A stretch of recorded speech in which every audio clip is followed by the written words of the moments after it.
Isu semalam, dia punya air keluar je dekat dia punya tubing. So kita tengok macam mana nak stopkan air tu. Apa yang kita patut buat. Bila dia padam terus macam ni, apa nak buat, katakanlah kita nak cancelkan kan. Kalau kita nak cancelkan, maksud dia ni tengah dia buat servis kan, kita nak cancelkan. So kita tekan button ni 3 saat.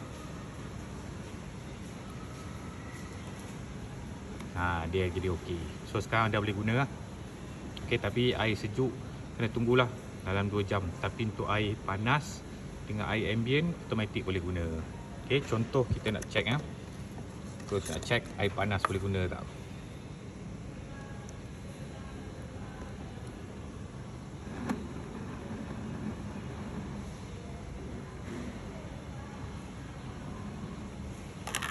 Okey. Air ambient. Okey.